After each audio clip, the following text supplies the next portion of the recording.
Hi viewers, in this session I am going to deal with Coulomb's law.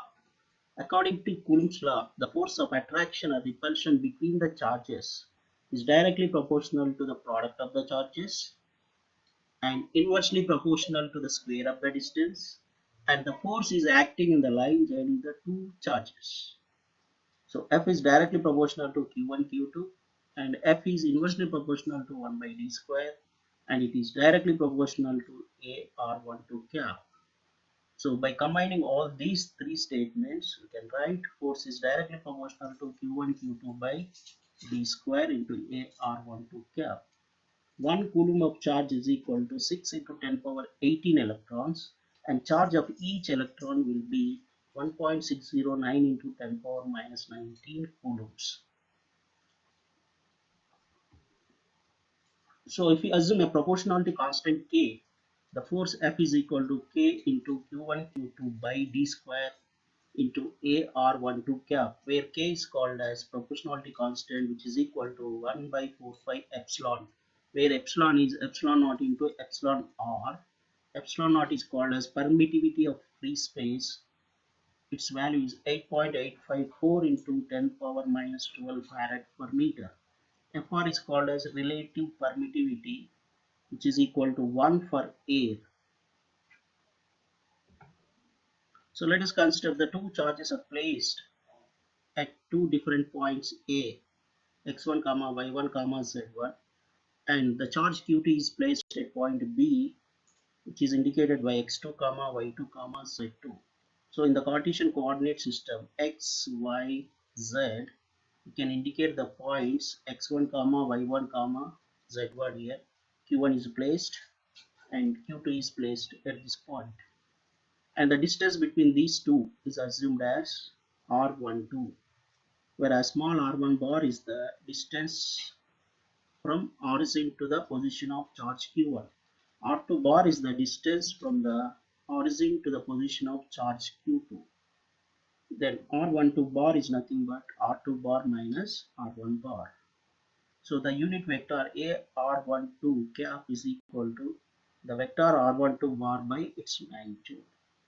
So therefore, finally, the force between Q1 and Q2 can be calculated by using this formula.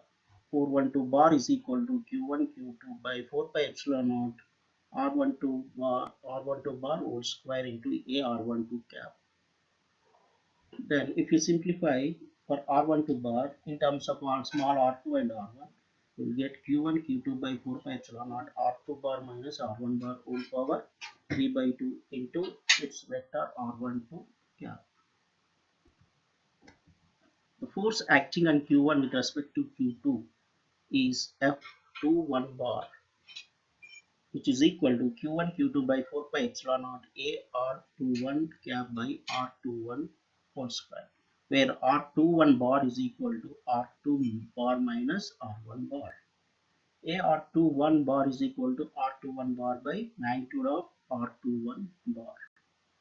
If you resubstitute all the values, you will get Q1 Q2 into R2 bar minus R1 bar by 4 pi epsilon naught R2 bar minus R1 bar whole power 3 by 2.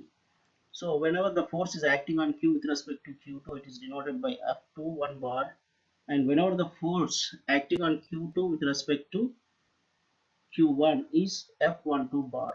So both the forces in terms of magnitude are equal, but in terms of direction it is different. Let us consider n number of charges Q1, Q2, Q3, Q4, Q5, so on up to Qn placed at different locations from the origin. Let us suppose Q1 is placed at a distance of small r1 bar from the origin, and Q2 is placed at a distance of r2 bar from the origin. Q3 is placed at a distance of r3 bar, so on. Qn is placed at a distance of rn bar. So the force acting on Q1, Q2, Q3, Q4, so on Qn with respect to the charge, test charge Q, is given by F is equal to the vector sum of F1 bar plus F2 bar plus F3 bar plus so on Fn bar, where F1 bar is Q into Q1 by 4 pi epsilon naught into R bar minus R1 bar divided by R bar minus R1 bar whole power 3 by 2. So in this way we can calculate for n number of the force per n number of charges. So the total force will be Q by 4 pi epsilon naught summation I equal to 1 to n Qi into R minus Ri divided by R bar minus Ri whole power 3 by 2, where here I is tending to 1 to n. Thank you one and all for watching YouTube channel. Thank you. Please share and subscribe.